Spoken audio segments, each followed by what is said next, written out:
Modern tech.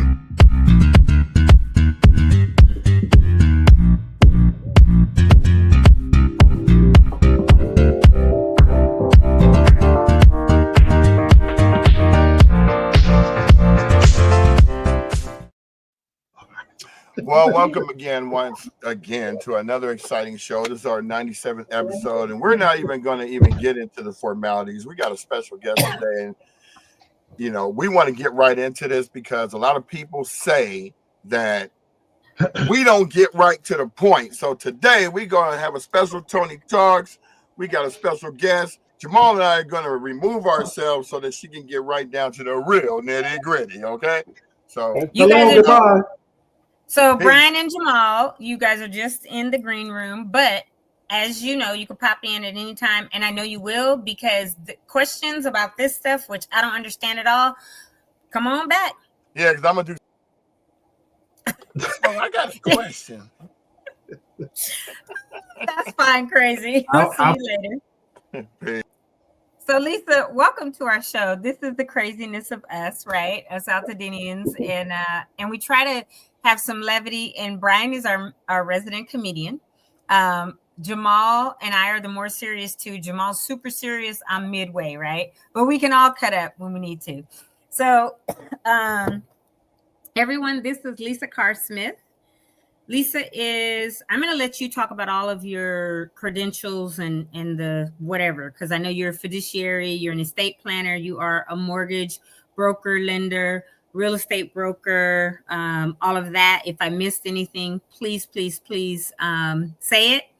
And we're going to get into, I asked you to come on today because someone asked the other day, I think it was Marcus, about reverse mortgages.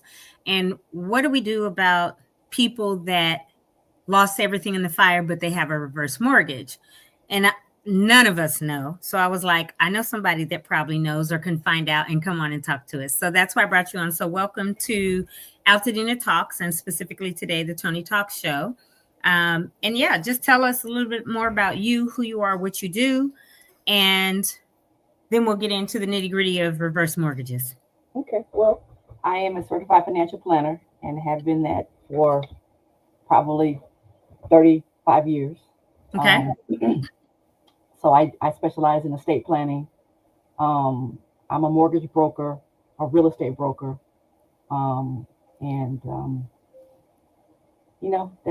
That's kind of my background. I started back in the day in insurance. Okay. So I have a really wide background with financial products. And in particular, I actually originate reverse mortgages. Okay. As well as other mortgages, commercial mortgages, residential mortgages. And I'm also, in transactional real estate as well. Okay. And I don't know if you want to, it looks like you're leaning. I don't know if you want to adjust your camera or your chair or whatever. Look, there are days where I do like this, Lisa. I literally go, and I'm back, right? Stuff like that. So this is, you don't have to feel formal or anything like that. We are live streaming, but just feel comfortable to do whatever. And by the way, I will scoot back out. This is beautiful Altadena. This is what it looked like if you were coming down the hill from all of our houses. Right. Down the main, and I know you've been Altadena, but down Lake Avenue. That picture that is behind me as my backdrop is our main street, Lake Avenue. And that's what it used to look like. Obviously, it no longer looks like that. The majority of the trees are gone and a lot of stuff is super bare. So I like having our beautiful town behind me, just to remind me. And so that's what that is behind me. But can you explain, because I know when reverse mortgages were a big thing, meaning when they first came out and they had Tom Selleck on there trying to sell everybody on reverse mortgages, I kept going, nobody should ever get one of those. They're just going to rip you off and take your house at the end, and stuff like that. And I think that is the sentiment for a lot of people still, because I don't think people really understand a reverse mortgage. And when we were in the green room before going live, I asked you a little bit about reverse mortgages, and I was still like, I don't get it. So can you define or explain to all of our viewers today exactly what a reverse mortgage is? And then we'll go into the fact that there were a lot of people, I guess, in Altadena that had reverse mortgages who no longer have a home. And some people have asked, what do they do? Right? I know that people have contacted, and gone and got every service they can or applied for everything they can, probably contacted their insurance, SBA, FEMA, or whatever. But we'll get into the nitty gritty more of, if you have a reverse mortgage, what is it that you need to do or make sure you do, and why? So if you could start by just saying what a reverse mortgage is, would be great. Okay. Well, to actually have a reverse mortgage, you have to be at least 62 years old, right? Okay. You have to have equity in your home, and you have to live in your home. Okay. So it can't be a rental property. Primary residence. Okay. You can't do a reverse mortgage on an investment property. Got it. Okay. Okay. So the loan is actually repaid when the senior either sells their home or passes away. Okay. However, the family has a right to maintain the home if they have the ability to refinance the home. Oh, okay. Okay. So it's not that you have to die or you have to sell it. Okay. If your heirs want to maintain that home because it's a family home, as long as someone can qualify to get a new traditional mortgage, then you don't have to sell it. Okay. Okay. So let's say, and I'm not there yet, but let's say I was over 62, right? And I wanted to, and I have equity. So let's say my home is worth $1 million, and I had equity, and I wanted to pull some out so that I could pay for, say I got sick, right? And needed medical expenses paid or whatever. So pulled some out. This, I guess, would be different than a HELOC, because the HELOC I would take out, pay for my medical expenses, and then I would pay that back every month. Yes. You would so reverse mortgage every month. Okay. Whereas a reverse mortgage, if you have equity in your home, you don't have to make any payments. The only thing you have to do is maintain the taxes, maintain the insurance, and of course the maintenance on your home. Okay. And then it gets that. Okay. So an example you gave earlier, and I thought this was really, really good because you can visualize this. A regular mortgage is like a balloon that's already full, right? You blow up a balloon. Inside of that balloon is the mortgage. Right. Each month when you pay your mortgage payment, that balloon lets out a little bit of air, a little bit of air, a little bit of air until it's flat, which is when you've paid off your mortgage. Your mortgage company says, loan is done, you own your home, right? You get the full deed without the mortgage being a party to your deed. Correct. Where a reverse mortgage is the exact opposite, where it's an empty balloon, and every month you don't pay a mortgage payment. Instead, your equity is increasing every month. Okay. And so that equity increases, but at the end, whether you pass away and your heirs sell it, or just at any other time they sell it, or you decide to downsize, downsize, right, or right size, okay, upsize, depending upon if you want to have a generational home that your kids are going to live with you, or you want to downsize to a smaller house. So you can then pay off that reverse mortgage. Okay. Pay off the traditional mortgage, and then get a reverse mortgage. And you could actually do something what's called a HECM for purchase, which is it's a home equity conversion loan, which is the official name of the reverse mortgage, a HECM. Okay. Home equity conversion mortgage. And so once you pay off the loan and get the reverse mortgage, you could either take money out, depending upon how much equity you have. You could get a monthly income, depending upon how much equity you have in the home. Yeah. Or you can just let the equity continue on, and you have an option to pull out a lump sum, especially after a year. Okay. So, And so let's say somebody has a reverse mortgage and they are 62 mhm. and they pass away at 82 or 92, right? And then the family decides, all right, all these years, because it increases, the equity increases, but then No, the equity decreases. the equity decreases, Uh-huh. but then this reverse mortgage increases, the balloon fills up. Yes. And so let's say the home is valued at $1 million, but over the 20 years, the equity decreases by 800,000 and there's only 200,000 left, right? Yes. In order for it to be cured or redeemed or remediated or whatever, the family has to be able to come up with $800,000 or they can refinance the mortgage. a loan, right? Or a loan or whatever to refi that 800,000. And then they just start paying a regular mortgage every month, again, because it's a traditional mortgage, and they get to keep the house, but have that mortgage on it. Absolutely. Now, let's talk about Southern California. Okay. How much the properties increased in Southern California, right? So most people bought their homes in the 60s and 70s and, bought them for $22,000-$40,000. Right. 40, 50 years later, now it's worth $2 million. Right. So let's say you've had the mortgage for 10 years and your mortgage went from 200,000 or no mortgage to 600,000. Right?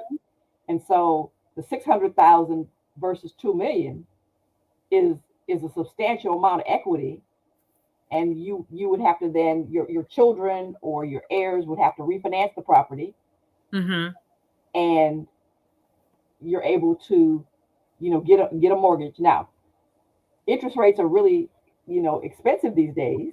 Right. On 600,000. Rates are around 6.5%, 7%.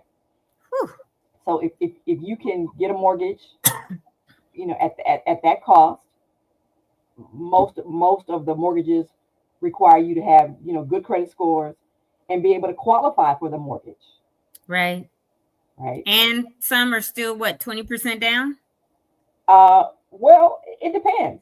You can put as little as 3% down on an FHA mortgage, or 3 to 5%.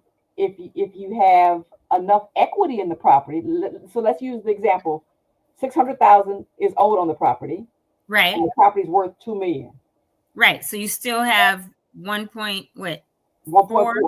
Yeah, right. So you could potentially, I guess on a reverse, that mortgage is 30% LTV, loan to value, right?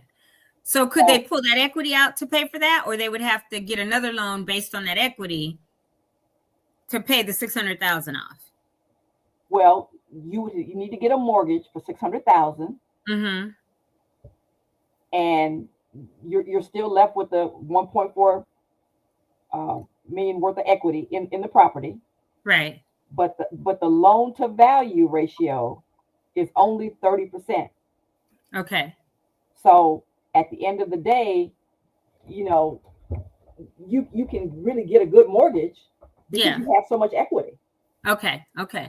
So I have a question about a traditional mortgage or a refi, because I'm a veteran. When I bought my house, I didn't put any money down. I only had closing costs because we don't have to put down as a vet. And I don't have PMI, thank God, because that extra mortgage insurance, whatever that's added every month, I don't have to worry about that because VA loans are not that way. Correct. If I came into a property and, once you have a VA loan, 2 years after you own your house, you can get another house under VA, right? So would I be able, if this is a scenario, this is not me, this is not anything, I'm just saying, right? Would I be able to, if I came into that situation, this scenario that we're talking about, would I be able to get a VA loan or use my VA for that loan for that 600,000? Because there may be somebody out there that's watching and that is their case, right? Like they have a parent or something and they may be a veteran. would I be able, because VA lets you do certain things and does not let you do certain things. So, and I found that out when I was getting ready to buy this house. So would they let you get a loan that would cure a reverse mortgage? Well, absolutely yes. Okay. And the Veterans Administration will allow you to take a second mortgage as long as you have eligibility left. Oh, right? got it. So let's say that you already have a house. You are then going to move out of your house and move into your parents' home that has the $1.4 million worth of equity. Right. Okay? And you're going to rent the house that you just bought off over from the last 2 years. Right. And so now you can either refinance that loan to give you your full eligibility, or you can extend. You have to figure out their factors that you can pretty much, use with the VA loan. Okay. Right. And after that, you can refinance the reverse mortgage, move into your parents' home because it has to be a primary. Correct. To the Veterans Administration. Correct. For at least 2 years. And that way, you will then now have income property that you can rent out from the home that you bought 2 years ago, and you can move into your parents' home with a new VA loan, depending upon how much eligibility you have, and live happily ever after. Got it. Okay. That's good to know, just for in case there is someone watching and they have this scenario and they may be a veteran, or the parents were veterans, or whatever. So what do you know? Thank you for explaining that about reverse mortgages. It's still a little confusing to me because I have to process that, right? And I would probably say, y'all, unless you absolutely need it for your parents to live, their life, don't take out a reverse mortgage. But that's me. That's not. But you got to remember something. Reverse mortgages have its place. And, okay. And in my opinion, you should consult with a financial advisor. Yeah. To make sure that's really good for you. Yep. Or for instance, you and I are considered the sandwich generation, right? We have kids going to college, and now we're taking care of our parents. Yep. And so if your parents have a ton of equity in their property, you can pay off medical bills. You can use the money for caregiver expenses. I mean, there's a number of reasons that you can successfully get a reverse mortgage, and it really does make sense. Because let's say your parents didn't really plan well for retirement, but most people have a ton of equity in their home, when they get to be 60, 70, and 80 or 90. And at the end of the day, for instance, I know your parents have several children, but in my case, I don't have any children. Right. So for me, getting a reverse mortgage would be, a way to supplement my retirement. Got it. Because the house is going to sell later anyway, right? And wouldn't matter. Exactly. Okay, got you. Versus if you or me, and I have 4 children, right? Would I really want to do that if I had other sources for retirement and other income, that I want this to be a generational home, and I don't want to saddle them with the burden of having to get a new mortgage or refi it or whatever when my house is $1 million, $1.5 million worth, right? So I get it. Yeah, you have to weigh the pros and cons, talk to your financial planner, and see what's going to be best for each individual situation. Right. And so that kind of leads me into this, Lisa. There are people in Altadena that lost everything, probably Palisades too, that lost everything, that had reverse mortgages, right? Right. So, and even people that had HELOCs, I'm sure, and lost everything. The difference is the HELOC, they still, because that is a loan, they still have to pay whatever their monthly is, right? Even though their house is gone, they still have to pay on that HELOC because that is a loan on top of your whatever, whether you fully owned your house or not, right? Often considered or called a silent second or something like that. No, not a silent second. A HELOC is totally different. Oh, okay. A silent second is way different from a regular HELOC. Okay, well, let's talk about even a silent second and a HELOC. And like we're doing with this reverse mortgage, the loss of all their property, right? Due to this fire. So for people that had a reverse mortgage, and these are different scenarios, but we're going to hypothetically talk about each one. What would they do? And then we'll talk about what would someone who had a HELOC do and someone who had a silent second do. Okay. In the case of having lost their property. Okay, so let's start with the person who had a reverse mortgage, right? Yes. Their mortgage is still going to increase even though they're not in their home because they have to rebuild or, they have to make a decision about either selling the home or whatever. Mm-hmm. So at the end of the day, that mortgage is going to be maintained. The monthly payment is going to increase over time as you pointed out with the balloon scenario, right? Mm-hmm. It's going to increase every month so that when they build or they sell, they can actually absolutely pay out that reverse mortgage. Okay. In the case of a HELOC, they're going to have to make those monthly payments every month because they've lost everything, mm-hmm. but they still have a lien against that mortgage. Right. Okay. So they have to make those payments every single month. Yeah, because that's a separate loan, even though there's no equity anymore technically because the house is gone. And they have the land. Right. But the land value has real value.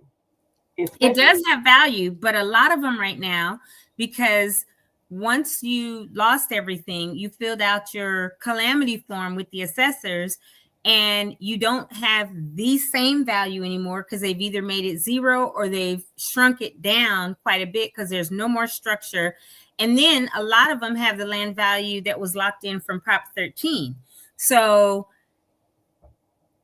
yes, you could sell and it wouldn't be the land value that's on the assessor's website under Prop 13 and you could get 600,000, 700,000, 800,000 for it, but it depends upon the size of the lot. Yeah, okay. Okay. Prop 13 has nothing to do with the value of the land. It's just that your taxes are going to be lower. Okay. Right? Okay, because it was stopped at that value back then. Got it. Exactly. But there's still the real value, which is why people are going in buying or asking to buy or developers or whatever. And some people, I think there's 100 lots that have sold. So some people are selling. So, yeah, the land value versus the HELOC. But wasn't the HELOC on the actual structure or on everything altogether? The land and the structure. The HELOC is the structure and the land. Got it. Okay. So when you qualify for that loan, let's call it $100,000, right? And you paid it down to $66,000. So remember something: the HELOC versus a fixed second mm-hmm. has a different payment structure. Got it. Because the HELOC is variable, and the fixed second is a fixed rate.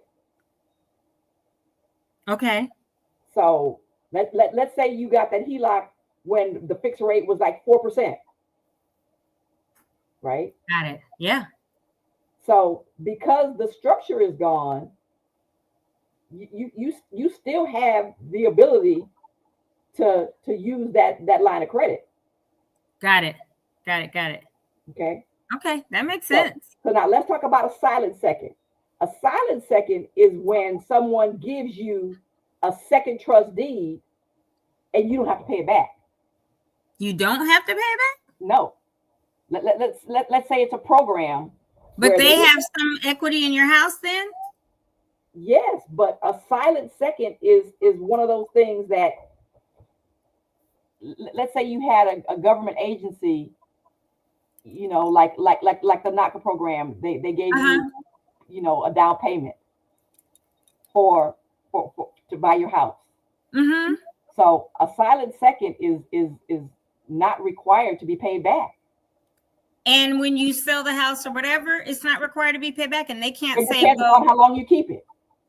oh, and they can't say, well, we want this, or we own 10% equity in your house. So it's not. You have to read the contract. Got because it. The contract will determine the terms of the loan. Oh, okay, good. So we don't want to confuse a silent second with a HELOC. Let me tell you, that's why I'm saying what's coming to my brain, because I don't understand any of this. I have one mortgage. It is the VA. You know, different things happen when you have a VA loan versus not. And so I don't understand a lot of it, but there are some comments, and you're seeing them, put them on the screen now. Jamal or Brian are putting them up. Mm-hmm. And what I do want to do in our WhatsApp, Jamal and Brian, I did put Lisa's information up yesterday as far as her website. We'll also put the best number to reach her. But Lisa Carr and Associates is her. They'll do the short link in a minute and put it up here for anybody, because Lisa, people are asking, how can they get in touch with you? Marcus says, thanks so much, Lisa, for your insight and knowledge. How can Altadenians reach out to you directly for advice? He also said, will be rebuilding with a modular home affect? Will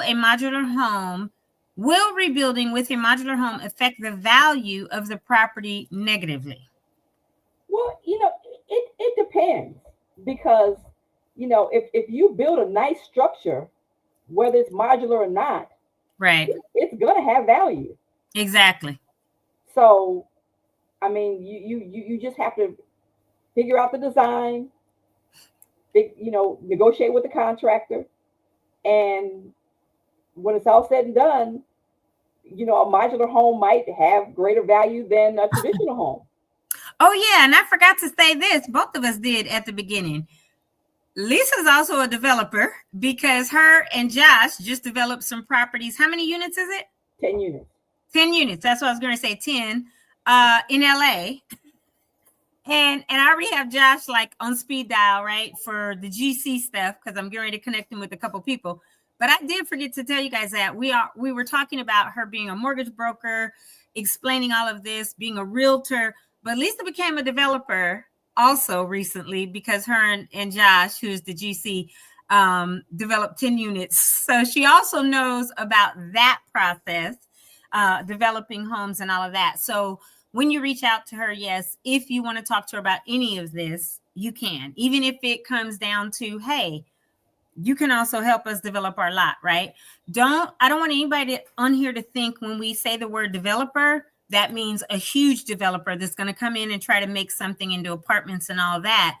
They're developing the land, the parcel, whatever it is, even if that is developing and building a home for you. So Lisa also has that in her back pocket that I totally forgot about, Lisa, because I was focused on calling you the other day, like, hey, I need you to come on to talk about these reverse mortgages, because I know your specialties, right? I mean, like what you've been doing for 30 plus years. I know what I've worked with you on and all of that. So yeah, we're going to talk about all those things, but I'm going to go over some of these others. So Marcus, she's saying she doesn't believe that just because it's a modular home will affect the property negatively, because again, you work with your builder. It could be a container home that is so dope, right? Or whatever. Those container homes or those modular homes that you do see, they're still selling for $1 million+, right? Because it's the land and the home. So, and remember something: location. Right.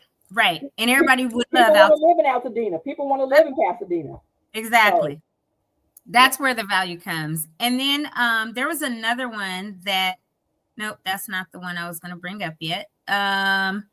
So Tracy Richards had on here and said, I know 3 people in Altadena who lost homes and have reverse mortgages. So Tracy, please either get this information to them, and if they want, because we'll put Lisa's info up, if they want to speak with her directly and need information about it, they can speak with her. At the beginning of the show, or right before we hopped on, Lisa, when we talked about it, you said there were 3 things they need to do. And I said, I know that most people in Altadena have done this. One, which was if you have a reverse mortgage, not different from what other people have done, but contact your insurance company immediately.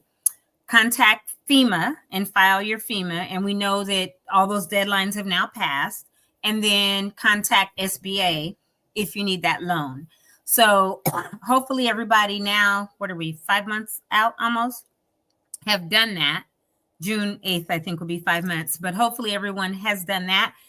And obviously, you know, we've said this a million times, make sure that people are saying that they were affected by the disaster, right? The federally declared and the state declared disaster. Those are extremely important. But also, I think when it comes to the insurance company, maybe to remind them, which they probably already know, or anyone, that you had a reverse mortgage, right? Well, you know, the other thing is, I have a colleague who is a lawyer who specializes in fire damage. Okay. And the insurance companies are not going to treat you right. They're not going to, you know, just give you tons everything. of money. Right. You have to fight for it. Right. And so I would recommend that you engage an attorney who specializes in this field of fire damage. Mm-hmm. Because, you know, there's nothing like having an attorney fight for you. Right. Because the insurance company is just not going to be fair. No, their job is to give you the bare minimum, right, exactly, of your policy, where exactly, we know that there's all these other buckets that they have and should, but their job is to hold on, deny stuff, hold on to the insurance and all of that. And remember something, insurance companies make a ton of profit every single year. Every day. They have the money. Every month. They just don't want to give it up. That's right. And people that have had homes 30, 40, 50, 60, 20 years or whatever and never had a claim, and then they don't want to give you the pennies, that's what it amounts to, of what they owe you when you lost everything, should not even be. Like if I were governor or insurance commissioner or whatever, I would be like, you will not be able to write policies in this state and make money off people if you're not going to do right? But that's a whole nother story. That's a political thing. So Jason said, this is great info. He said that he is going to have to rewatch this, but his grandmother has a reverse mortgage. And he said, I believe we need this info. So this is live, but everybody knows we house all these videos on our YouTube page, and they could go there, our YouTube channel, and they could go to @AltadenaTalks on YouTube at any time and rewatch.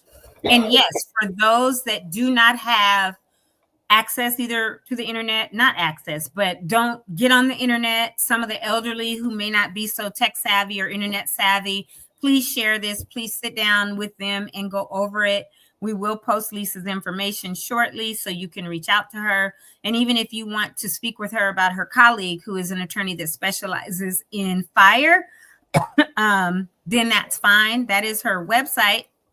Lisa, you want me to give which phone number? Or you want to? They can call me directly on my cell phone, 323-810-3436. Okay, we'll post that up in just a second too. And then Mr. You got it from me, I think that is, says, I sent this information to a senior resident in Altadena with a couple of reverse mortgages, and their property was destroyed in the fire. The vacant lot is now listed for sale. Thanks. Yeah, I would love, if you know that person, to be able to reach out to them if they haven't considered reselling to an Altadenian. Mr. You got it from me. Please contact us, let us know, or how we could get in touch with that person, because we want them, if possible, to hold on to their land, even as a senior. If there is a mitigating circumstance that they just can't or won't, we'd like to see if they would consider selling it either to something like Holdena or not Bridgeline. What's Jasmine Schuper, you guys? Green Line Housing Foundation. And I think that's what you were mouthing, Jamal. Thank you, as I was thinking about it. I know you're in the green room on mute, but Green Line, so that we can get those lots, and for other generations of Altadenians that that, you know, want to be there. There's a lot of renters that have been there for years, 15, 20 plus years, and want to buy. And so that would be a great opportunity. So let us know, Mr. You got it for me if you can. And then for anyone that wants to get in touch with Lisa, those are her number. That's her number, 323-810-3436. And her website is lisacarrandassociates.com. You can do the contact information, you know, card on there or whatever. And on Lisa's website, it shows houses that are for sale that I think have sold. It shows remodeling. Oh, they're probably going to bring it up. Yep. Thank you, Jamal.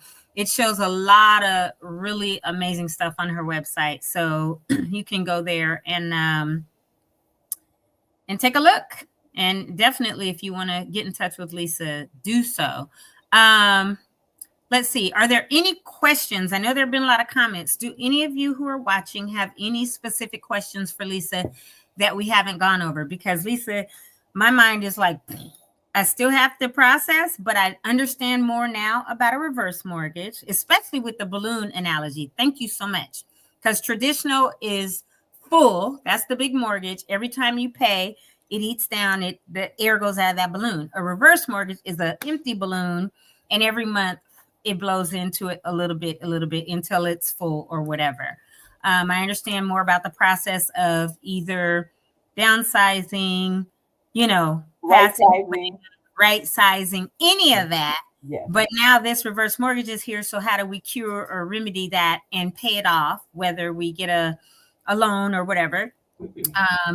I'm glad that I asked about the VA loans, because those, if you're eligible, you could qualify to cure a reverse mortgage. We talked a little bit about, or you did, about a HELOC. So people can understand that. And if you have one, continue paying that, because that is a loan that was secured by the land and the structure, but you still, you know, have to pay your HELOC.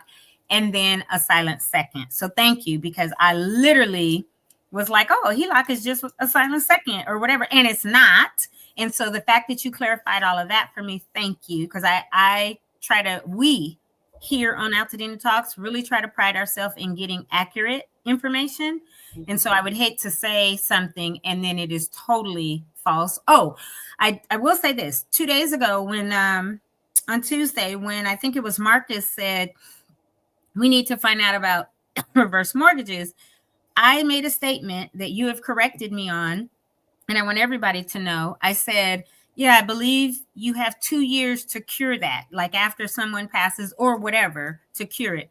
And Lisa, please give the correct statement, which is what you told me and you corrected me on for that timeline. So the reverse mortgage company will give you a 6-month period to pay the loan off, and then they will extend it for another 6 months, giving a total of a year. Okay. So definitely not 2 years, you guys. Sorry, I said that the other day. Exactly. But we now have that accurate information. I really want to give some tips to seniors, because, please, you know, people are calling them, you know, their ways to get their cell phone number. You know, obviously they don't have a landline anymore, but, you know, people are reaching out to them, you know, via email, via, you know, phone calls. And so I just want you I want you to be cautious when people reach out to you. You know, you need to ask questions. You know, how did you get my contact information? Right. Can I see your identification or business license? Can you send me written information to review? You know, confirm their identities. Know the people or organizations you're working with. Make sure your written contracts match any verbal promises. Protect your identity. Avoid giving out personal information like your credit card info or social security number. Stay up to date. Know the most prevalent scams going on in your area. Yeah, that's important. And do not share your personal or financial information over the phone or via email or text messages. Yeah. Do not make, you know, decisions under pressure. Instead, make sure you read and understand everything before you are taking action. You know, file mortgage payments to anyone. You don't need to send any money to anybody other than your servicer. Yeah. don't sign any unknown papers, for instance. You know, people get scammed all the time Every day. about, you know, they're unsuspecting and they actually sign a deed and give their property away.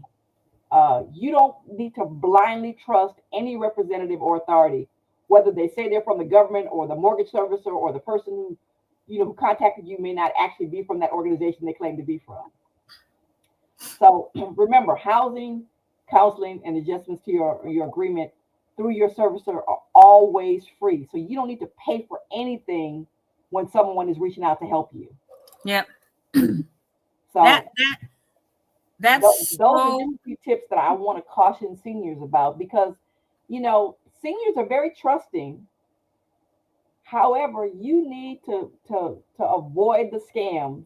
Yeah. Because people will try to steal your property, they will try to steal your land. You know, they'll make you sign documents, you know, and when you're unsuspecting, you need to question every single thing. Yeah, definitely.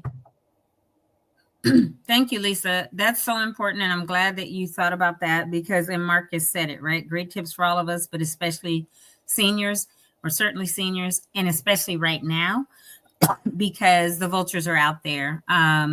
We had what was called a reverse panel at my church last night, where the panelists were the people who lost their homes. They lost everything, right? And then in the audience, for the most part, there were several of us that, you know, were affected at some point as well. Some that lost everything, but it was the agencies listening. And one of the things and he'll be on my show pretty soon, Lieutenant Marquez, who is with the LA County Sheriffs, and he's a lieutenant up at the Altadena station now. But one of the first things he said, and he brought the forms and had 2 deputies for people to fill them out and sign them, is what they see. And this isn't new to Altadena or Palisades, right? This happens after every fire. And he had just had a meeting the night before, and the mayor of Paradise up in Northern Cal from that fire a few years back, is how people will, once they've gone and sifted through your stuff, right? They had no business doing. They came into your community. Some have gone in and looted houses that were empty because people were displaced. Some are now, the next phase is they'll squat. Yeah. They'll squat on your land with a tent or a motorhome or whatever, because what is it? Possession is 9/10 of the law. And after they are squatting for, I believe, 30 days, they can stake claim to it, right? And so he was saying that a lot of people are putting up big chain link fences, these 6-7 foot tall chain link fences, and putting padlocks on them.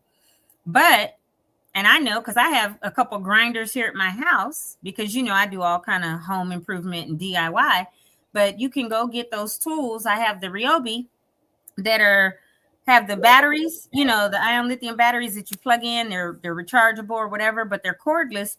And with my grinder, I could cut through a lock in a matter of minutes, you know, or seconds. And so he was saying that's not always the most effective way, but they have these half size, these 4-foot high fences that are orange. You know, those ones that are orange and look like patchwork or whatever. And if you allow them to put those up, then yes, people might be able to get over it, but that basically is a barrier saying if anybody is on the backside, they're trespassing, right? And then the form is, yes, watch my house. If anyone is trespassing, they'll ask for your phone number so that you can call them if there's an issue, and they'll go out immediately and arrest anybody. They'll also get there, they'll detain them, they'll call you, they'll say, hey, is this person supposed to be here? And if not, they arrest them for trespassing, because the next phase is the squatting phase, where people are seeing all these cleared lots and they will pitch a tent or put a motorhome or whatever on your lot and squat for as long as they can to try to then stake claim and get that deed put in their name and have a lot for free. So Toni, let me ask a question. Yes. Are they delivering mail in Altadena? Yes. If your home is still standing and you're in it, yes, they are. Okay. Let me suggest that people should get P.O. boxes and transfer their address to the P.O. box, because anybody who tries to send mail to the address after 30 days, they're considered a resident. I know, exactly. That's just like squatting or Yeah. the address. The different thing is, so we've talked about this a lot, and I did Secretary of State Shirley Weber's webinar one night, because people were saying that there was a question about voting, right?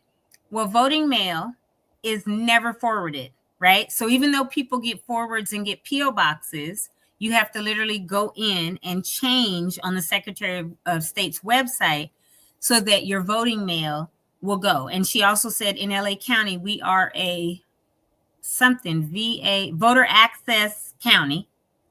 And doesn't matter where you go, you can vote anywhere in the county. It doesn't have to be at one of the precincts locally or whatever, because ours are burned down. We don't have them, right? So it doesn't matter where you're displaced to or where you are, you go and you vote. And that, and then I was just on with the assessor the other day, and they said, and sent me a press release that night on the 27th, that a lot of people, their mail. So let me just tell you this. Our Altadena post office burned to the ground, fully collapsed everything. There's a big Pasadena post office. That's our big hub, right? The big distro hub or whatever. And they were allowing people to go there and pick up their mail.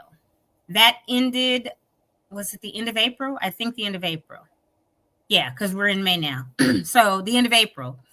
And they told people, you can no longer come here to pick up your mail. So either where you're living, get your stuff forwarded, or get a P.O. box. So we've tried on here to, like we do now, get the word out to people so people know what's going on.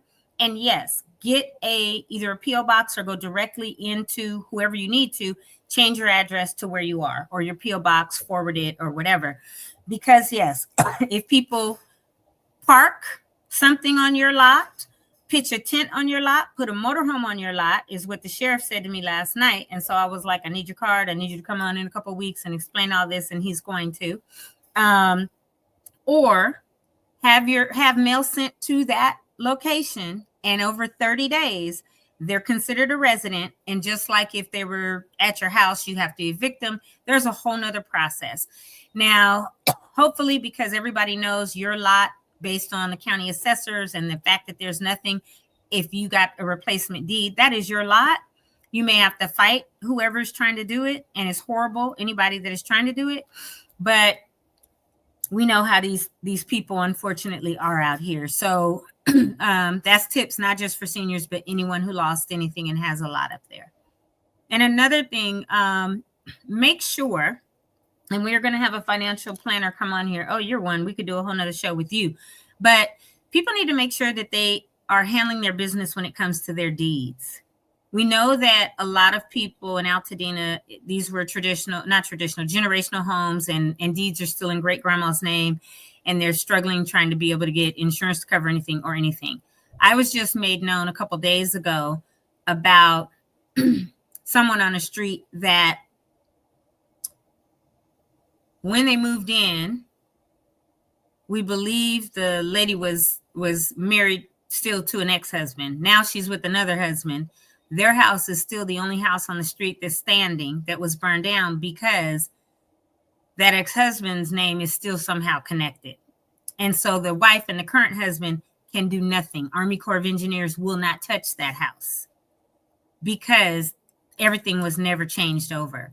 So as people rebuild, I really want a good financial planning session. Lisa, maybe we'll bring you on. I know Judy Washington said she wants to come on in June or whatever, but we need to get people to not only make sure their deeds are right, but put their homes in a trust. Absolutely. Learn how to operate with your home in a trust, and have your family and your documents and your executors of that trust lined up properly. Lisa and I have been dealing with stuff like this now for 5 years? From my family, some cousins, but we've been dealing with this stuff. We had to sell a house that was in a trust a few years ago, and then deal with another family member as her POAs, and just stuff that has really enlightened me. And I've been able to say, Lisa, what do I do about this? Lisa, what do I do about that? And that helps so that I can handle my business correctly. So we need to make sure that when we do this, maybe we'll do a webinar one evening or something, have people register. If you have documents or booklets or whatever, they can purchase that. But we get together and really walk people through, because people are going to build these homes back. And if they don't have their deeds correct, or they don't have them in a trust or whatever, and they don't know how to do it, and you can help even with that, we need to make sure that we are taken care of, especially, to me, Altadenians, but our folks, right? I want people to be able to build back, be in a better space, and long-term in a better space. So if it's me for my kids, I've got my house right or whatever, but that's even with insurance. Check your insurance. When you do upgrades, upgrade that insurance, whatever it is, so that hopefully we build back these fire retardant or fireproof homes or whatever, and we don't have this again. But we never really know what can happen, right? They're talking about, oh, California may have a 8.0 earthquake and a big tsunami that would go in 1,000 feet above sea level or whatever, right? Altadena is at 1,900. Where I'm at almost 1,000, right? 980 or whatever. But we don't know what kind of disaster could ever happen. And if we are that much more prepared, we're in a better space, right? So I definitely want to bring you back for something like that. Let me see if there's any more. And I'm sure Marcus and they have been. And Toni, I'm happy to come to Altadena, to your church, or Yep. to visit people at a community room. Okay. Because I really care about Altadena, and I just really want to lend my services, especially the seniors. Got it. So we, as AltadenaTalks, we also have a foundation, and we have done the Builders Town Hall that I hosted on the 8th of March. But we have been talking even just yesterday again about, we want to do 2 events. We want to do something for seniors, not only for information and people like you, but we just feel like they need to get together. We need to love on them. Everybody's displaced, right? But we want to hear from them. And then we want to do something for our youth, because yes, the seniors have lost everything. It's devastating. We've seen elderly, their memories are shot or are going. If they have dementia, it's accelerated, just everything, right? And we're seeing it daily.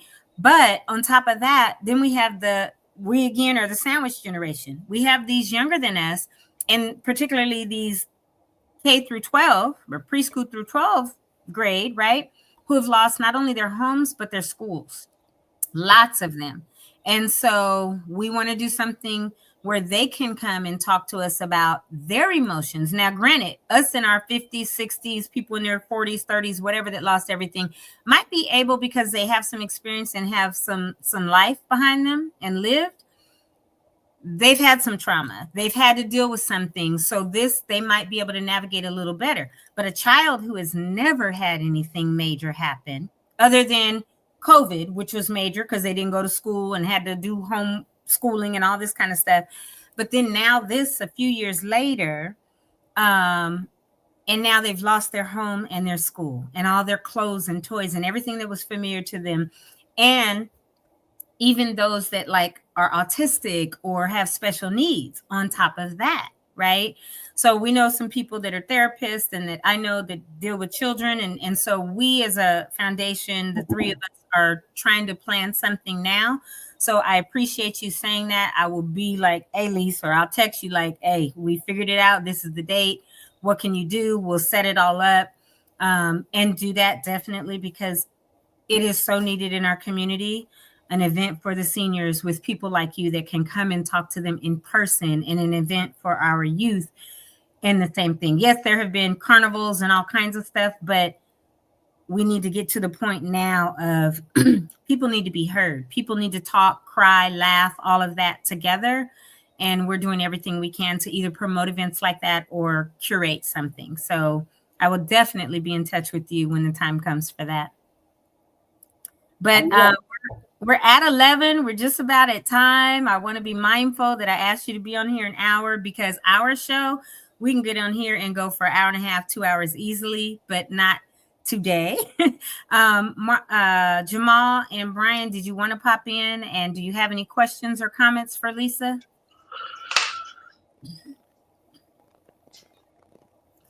Hey, Lisa. We were just talking. Toni was mentioning about what the plans for seniors and the youth. I'm just curious, since the fires, what kind of conversations are you having right now with a lot of the seniors at this point? Are you having more as a result of the fires? Oh, Just curious. absolutely. Seniors really just don't know where to turn. And, a professional like myself or, some of my colleagues, um, I just feel that we need to be available for seniors because, seniors are, they're our backbone. Yeah. Yeah. And so when it's all said and done, we need to be there for them. Yeah. I always think about my mother. If my mother were alive, she'd be in her 90s right now. And, Excuse me. every time I get into a loop on a phone system, I think about my mom, right? Yeah. When you call a mortgage company and they put you in a loop and they won't transfer you to a customer service rep because they want to know more information. And I Right. always think about my mom. How would she react to this? Because she can't get out of this loop. So I just feel that we need to be there for our seniors, Yep. as well as our youth, of course. But hmm our seniors are our treasure, and we need to stand by them and support them any way we can. Yeah, I agree with you. And I apologize for this next question if I missed it because I did kind of do a few things once you started speaking with Toni. In terms of when a reverse mortgage ends, traditionally, most people think it's when the person who had the reverse mortgage passes away, right? Another situation is obviously if they sell it or refinance. So either the person sells the home or the person or their heirs refinances the home, Right. right? But is it also true that if the person, and if you said this again, I apologize, if the person goes into an assisted living facility, for example, or it's no longer their primary residence, is that a situation which would call the reverse mortgage due? Absolutely. It triggers the reverse mortgage because Mhm. you have to be in your home as your primary residence.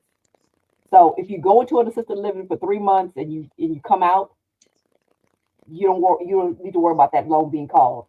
But if Right. you're there for more than a year, it definitely will be called because every year the reverse mortgage company sends you out a form hmm to verify that it's still your primary residence.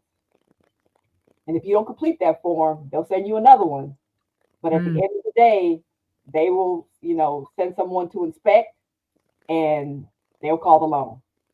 Got you. And again, I may have missed this part, and we discussed this in the green room before we hopped on.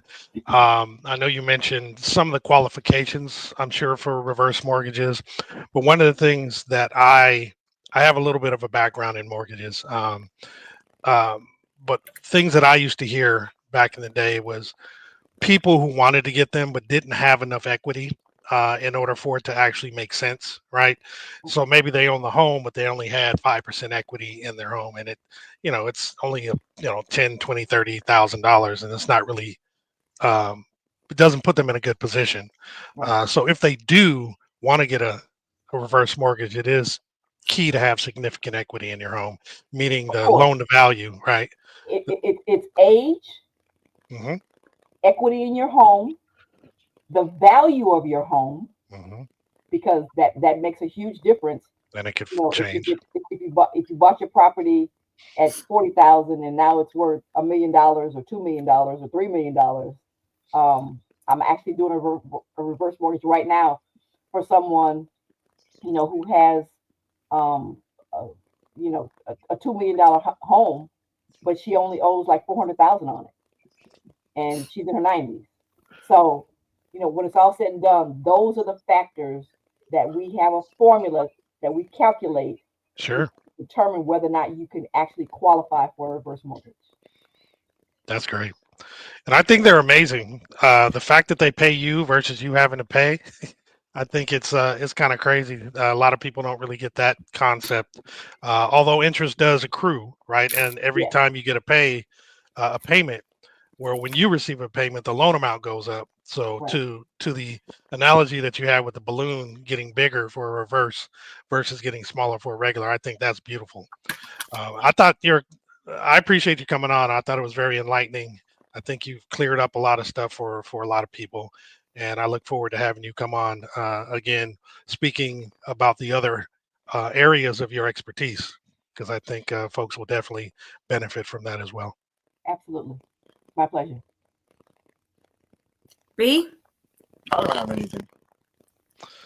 She pretty much said everything for me. I had a friend who his mom car accident passed away at 93, and she was in a reverse mortgage, and it took him about 4 months to get the house refied into his name, and he had put about $30,000 in it and used to leave all his tools up there, and he was a week away from escrow closing, and the fires came and destroyed the house. Oh, gosh. So he's been going through it with FEMA and seeing if the reverse mortgage company still had insurance on the house, because he had also stopped the insurance because of the fact that the house was in escrow towards the end of it, so he didn't pay the month of December's insurance. So normally the mortgage company will force insurance on you. Right. I'm surprised. Yeah. It's a different kind of insurance, but they can actually force it on you. So if you put me in touch with that person, I definitely will be calling him today and giving him your number, because he took care of his mom for like, I don't know, 30 years. She really didn't need taken care of, but he was always over there every day, and he didn't even live in town anymore. And I helped him set up his cement business and all this stuff. So we're really good friends, and he was just telling me everything. I was like, wow. I wish there was something I could do, but if you can watch the show on the builders, maybe you can find some stuff. So this will actually help him out a lot. It'll be my pleasure. Yeah, I think you're going to get several phone calls from folks who your phone probably ringing right now. Not just this episode live, but my phone off, but I'm sure when I turn it back on, it's going to be buzzing. Yeah. On the podcast, I was wondering. Well, thank you, Lisa. I appreciate you coming on. We will do this again. You will be coming back on for other stuff. Remember, she is extraordinary in everything. So she does mortgages. She's a mortgage broker, lender, real estate, and a real estate developer, not just sales real estate. But if you want to talk to her about a build or whatever, you can. And financial planner, estate planner, fiduciary, all of that. She's like Superwoman. So thank you, Lisa. We'll be talking. We don't have to talk today because she went to Nate Holden's funeral. It's at 10. Okay. So we won't hear nothing from her today. So hopefully we get through the week. Oh, she watched it. No, I'm talking about my aunt, man. We're the power of attorneys for her, and we talk so much every week. It's not even funny. And I'll be like, Lisa, guess what that old bird did today? Stuff like that. But we'll make it through this week, I think, without that. Absolutely. So, but thank you for your knowledge, your wisdom, your insight, for coming to share. And especially last minute from me calling you Tuesday, like, hey, just got this request. Can you come on Thursday? So appreciate it. Yeah, I don't know. Do you guys see any more questions? I have full screen or comments. No. Thank you, potential cousin, for coming on. You're very welcome, Mrs. Smith. Yeah. Okay. Yeah, thank you. Appreciate you for sure. And just before we close out, the event last night, the reverse panel, Marcus said it was excellent, and I should have the footage later today. I was going to film, and they said, please put your phone away, Toni, because we're filming with our 4K cameras, and we will send you the footage, and you can put it on your show. So we will most likely do that tomorrow. It'll be 2 hours worth. We don't have to do all that. We could do clips or whatever, but I will have it later. Jamal, Brian, I'll put it in our WhatsApp or email you. Mm-hmm. But we can talk about that and view that tomorrow, since I don't think we have a topic or anything yet. But we can discuss all that. You got TGIF. Okay. Thank God That's it's always Friday. a topic. Right. And plus, we always announce the events we're going to do the next day. So, Oh yeah, and that's what we got to do now too. So Liz, if you got to go, you can easily drop off. Okay. You Thank can you, log guys. out. I But appreciate thank you. you for being on here with us today. Thank Bye-bye. you. All We right. appreciate Talk you as soon. well. Bye-bye. All righty. thank you. Take care. All right. I'll get into it then. Here we go.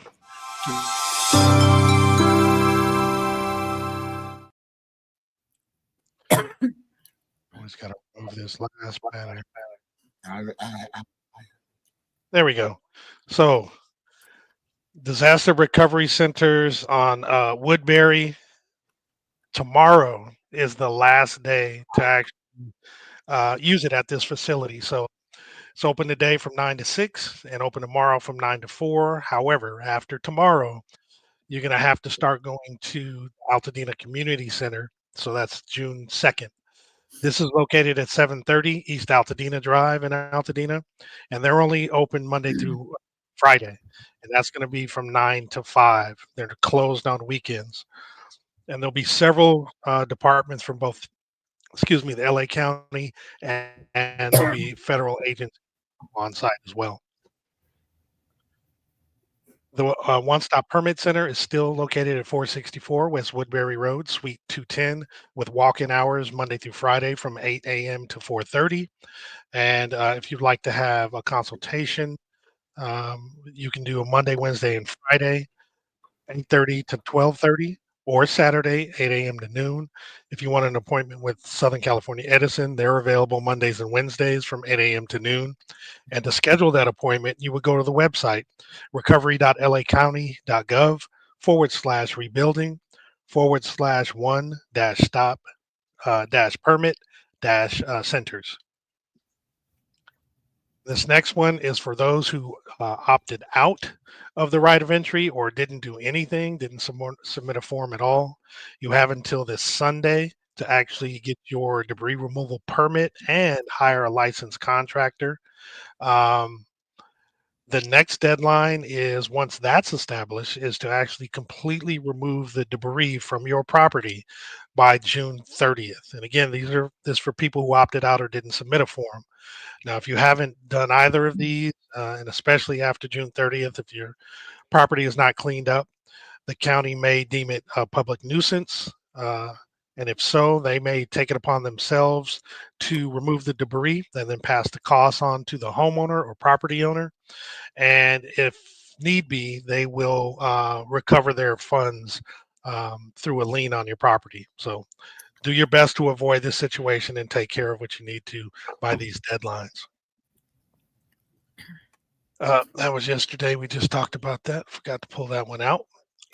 For Fair Oaks Burgers today from 11 to 1, they have free food and produce bags provided by Food for Health. Then for Saturday, Food for Health Farmers Market from 9 to 12. And then Sunday, Dina Rise Up March and Rally, along with burgers will be provided. And this is all at Fair Oaks Burger, 2560 North Fair Oaks Avenue in Altadena. Hats and shirts are available for pickup on Thursday and Saturday. And I mentioned this yesterday. There is a Eaton Fire Relief Grant being provided by the Rotary Club of South Pasadena and the South Pasadena Rotary Foundation. They're providing grants up to $2,000 per family or individual. The goal is to award at least 15 special grants.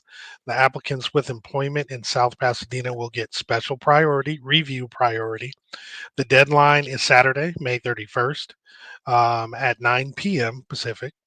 And to be eligible, it's just open to individuals and families and businesses who are affected by the fires. And with your permission, your story may be shared. So please keep that in mind. And early applications is strongly encouraged. And the link is down below, charityonTop.org/forms/view.php ? ID equals 39316. Everybody can remember that easily, I'm sure. Today, May 29th from 6 a.m. to 8 p.m., there's a woman's healing circle at Paseo Outdoor Mall, which is at 300 East Colorado Boulevard, Suite 151 in Pasadena. It's a space to gather, share, connect, and hold one another in community. If you want to RSVP, you go to bit.ly/women's-circle. And you can also go to dinaheals.com if you'd like more information. Friday, there's a free farmers market from 4 p.m. to 6:30. This is at 3541 Brandon Street in Pasadena. It's put together by Thrive Food Bank, or Together We Thrive Food Bank. And Toni provided this one to me yesterday. Better than rest gumbo. Come get your issue. Free samples. It's a seafood gumbo. 24 ounces, $25. 32 ounces, 35. Peach and raspberry lemonade, $5 a piece. It's this Saturday, May 31st, from 12 p.m. to 6 p.m. at 1221 North Summit Avenue in Pasadena. I have to say, I've had this guy's gumbo, and it's dang good. Just ask You for have extra had it. rice. Yes, I have. Just Okay, ask for extra rice. nice. It's Oh, really good. good. Now that you said that, me and Mark Hightower usually find this guy when he's popping up. So that's our Shoot, thing. gumbo sounds good about right now, you know? I Yeah. haven't had gumbo in a minute. I can use Gotta it. He get got Posh to make everything. He some got too. the crab legs and the sausage and the whole shop. Nice. At the same address on both Saturday and Sunday, from 8 a.m. to 4 p.m., there is a yard sale. There will be clothing, shoes, toys, furniture, etc. And this, like I said, the same address, 1221 North Summit Avenue. There will be music, and looks like it's put on by Cat Sweet Treats. So That's that's Kathy actually Morgan. real good. That's Kathy Huh? Morgan. Yeah. Yeah. Kathy That's Morgan. Mm-hmm. Yeah, she Okay. was vital, instrumental to the World Central Kitchen when she was always out there every time volunteering. Oh, got you. I had to give her a special shout out. Yeah, excellent. So woohoo, Kathy, woohoo! Yeah, she Thank you, inboxed me Kathy. like, "Hey, Toni, put this." I was like, "Okay, I got you. We'll put it on the show." Yeah, absolutely. Gotta support our- Her pineapple upside down cake is Woo. I'm telling you. I can get both things in one spot. Man, put mine on reserve right now. For real. I'm gonna hit her That's up right. in Messenger. I need my issue, like she said, my issue. There you go. So at Loma Alta Park, the second event in the spring concert series will be this Saturday. It's the John Tirabasso Youth Jazz Ensemble. This is from 12 to 4 at Loma Alta. It's free admission. It's at 3330 North Lincoln Avenue in Altadena. If you have questions, you can call 626 398 5451.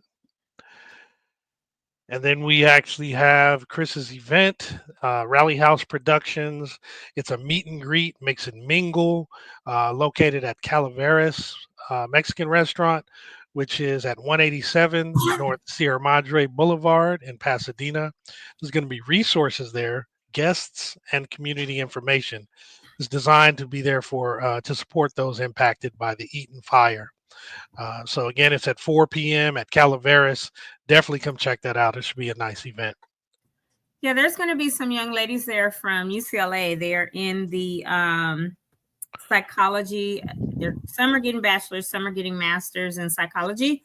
But they did an interview with me, I think, a week ago, Sunday. And so they've now been invited to this event and would love to meet Altadenians, talk to them, offer their services to, talk. They also are doing, obviously, case studies for their schoolwork and would use that data, whatever you share with them for that. So to see how they could better assist Altadenians. Great. Should be really, really good event. And then there's a Dina Home Market. It's a Summerfest and Rebuild trade show. It's going to be featuring summer giveaways, clothing, essentials, live music, recovery resources, and an interactive design and rebuild trade show. It's actually going to be on Sunday from 1 to 5, 175 North Euclid Avenue in Pasadena. And although the tickets are free, you would get them at bit.ly/Dina Home Market. And then lastly, the one I put up yesterday, A Mile in My Shoes shoe drive. This is donate new tennis shoes to benefit the students of Pasadena Rosebud Academy, obviously, which was destroyed by the Eaton fire. Students who lost their schools but never lost their spirit. You would be able to contact to participate in this. You would contact Catherine Smith at CatherineTaylorSmith@gmail.com for exact sizes needed, or send a monetary donation via Cash App or Venmo to purchase a pair of shoes. And please write shoes in the notes. The deadline for all these donations is this Sunday, June 1st. And with that, I is done. Got to get me that issue, that gumbo. I know that gumbo. That gumbo sounds really good. I miss we out here. Well, great show today. Everybody have a wonderful rest of your day. Tony's ready to shut it down. She's like, let's end this stuff right now. 2 more days. I don't know about how long I gotta wait for that. Just make some. That's it. That's a quick fix. No. Well, Sherry will make some. But her pot be like weighed in the water in a big cauldron. It's like that's what I have 2 of them. And every New Year's I make 2 pots. And 1 mile. It's like a vat. I mean, it's like the witch's brew. You want some? Right. Boil. Thank you. Well, this is our 97th show. Wow, we're almost to 100. So next season, we're going to be unveiling some new and exciting things that will make you, to give you the option and opportunity to be more interactive with the show. We'll be announcing those on the first episode of the season 3. Which gone through Wednesday, right? Exactly. Yeah. You're on the 5s, so you end every show. I'm sorry. Can we put those links up again from yesterday for the spreadsheets that if people want to have questions on Tuesday for Colonel? Oh, we deleted those. Just playing.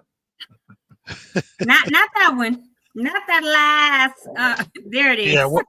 The thing you didn't want LASs or questions? Nah, bruh. Need that sound effect.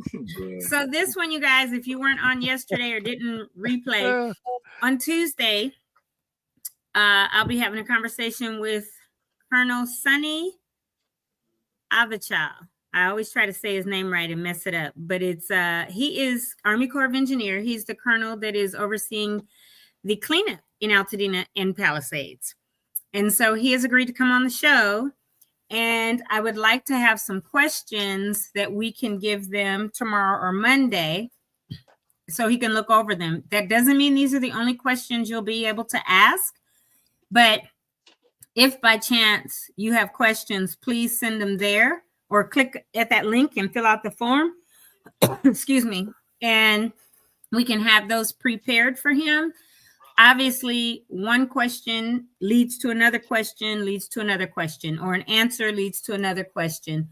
So he will be here for an hour Tuesday, and we definitely want to make sure that we have those questions together. We'll talk maybe next week or the week after more and show the other link for Assessor Jeff Prong, but we do have another link. So on June 12th, when he's on, so when he's on, we'll do that. But this one for right now is the Army Corps of Engineer questions for Colonel Avachal for the show on Tuesday. He said, don't be sharing my password. You know what? Yeah, man, what's your password? Last is a question.